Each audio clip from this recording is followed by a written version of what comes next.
কিয়ামতের ময়দানে যখন কিয়ামতের মাঠ যখন কায়েম হবে, মানুষ চিৎকার করে কান্না করতে থাকে, কেন কিয়ামতের মাঠের বিচার শুরু হয় না?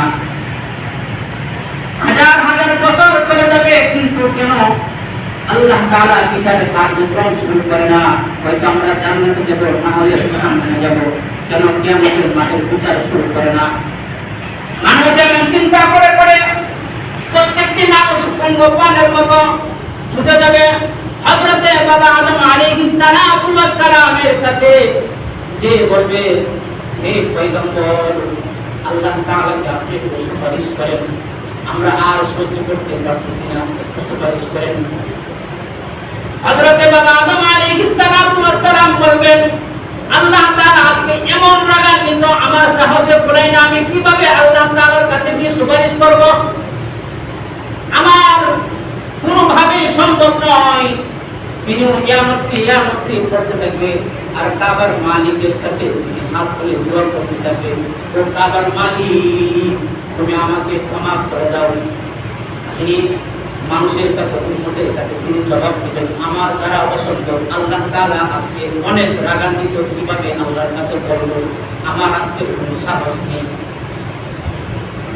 মানুষ চলে যাবে হযরত নূহ আলাইহিস সালামের কাছে, গিয়ে বলবে, হে পয়গম্বর, আল্লাহ তাআলার কাছে আপনি একটু সুপারিশ করুন, আমরা আর সহ্য করতে পারতেছি না, কিয়ামতের মাঠে আমরা আর সহ্য করতে পারতেছি না, আল্লাহ তাআলা একটু ফয়সালা করুন।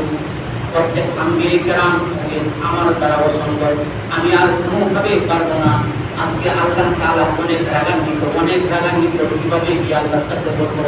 কোন নবী রাসূল, কোন পয়গম্বর, প্রত্যেকটি পীর মাসে কেউ সাহস পাবে না এই কিয়ামতের মাঠে আল্লাহ তাআলার কাছে সুপারিশ করার জন্য। সর্বশেষ সরকারে দু আলম হযরত মুহাম্মদুর রাসূলুল্লাহ সাল্লাল্লাহু আলাইহি ওয়াসাল্লামের কাছে প্রত্যেকটি উম্মত দৌড়ে যাবে, বলবে, ইয়া রাসূলুল্লাহ, আপনি আল্লাহ তাআলার কাছে সুপারিশ করুন, যেন কিয়ামতের মাঠে বিচারের কার্যক্রম শুরু হয়ে যায়।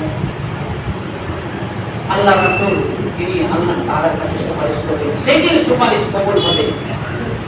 আমরা দুনিয়াতে যাকে অনুসরণ করে চলি, যত ভণ্ড পীর মাজারকে আমরা অনুসরণ করে চলি, সেই দিনে এই ভণ্ড পীর মাজারও যাদেরকে আমরা অনুসরণ করে চলি, তারাও সেদিন হাহাকার হয়ে থাকবে, তাদেরও সাহস কুলাবে না।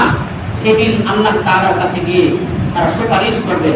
এই জন্য আল্লাহ তাআলা আপনাকে আমাকে সৃষ্টি করেছে, আমরা একমাত্র আল্লাহ তাআলার অনুসরণ করে যেন চলতে পারি। দুনিয়ার কোন মাখলুকের অনুসরণ করে আমরা কোনোভাবেই নাজাত পাবো না। কথা বলেন ঠিক কিনা?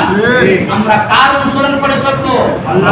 আল্লাহর অনুসরণ করে চলবো। বড় দুঃখ লাগে, আমাদের এই অত্র এলাকায় কিছু কিছু মাজার রয়েছে, প্রত্যেকটি বৃহস্পতিবার রাত্র হলে ওদের জন্য কেমন যেন চুলকানি শুরু হয়ে যায়। আপনারা জানেন কিনা আমি জানি না, বাড়িতে আজকে হয়তো আজকে 8-9 মাস হয়ে গেছে, প্রত্যেকটি বৃহস্পতিবারই রাত্র হলে হিন্দি গান, তাদের গান বাদ্য চলে, অথচ নামাজ রোজা কোনো প্রয়োজন তো ওদের নাই। ওরা চিন্তা করে আমাদের নামাজ রোজাতে কি দরকার, আমাদের বাবা আছে, আমাদের কাল কিয়ামতের ময়দানে বাবাই আমাকে জান্নাতে নিয়ে যাবে। বাবার কোনো ক্ষমতা থাকবে? কথা বলেন, বাবার কোনো ক্ষমতা আছে? বাবার কোনো ক্ষমতা নাই। নিজের আমল নিজেই অর্জন করতে হবে।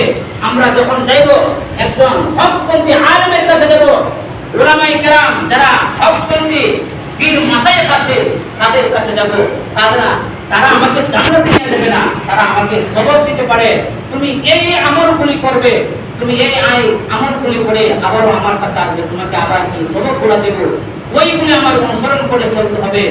আর দুনিয়াতে আমি যাই কিছু সেভাবেই করে চলতেছি, এইগুলা আমাকে কখনোই আমাকে নাজাত দিবে না। কথা বলেন ঠিক না?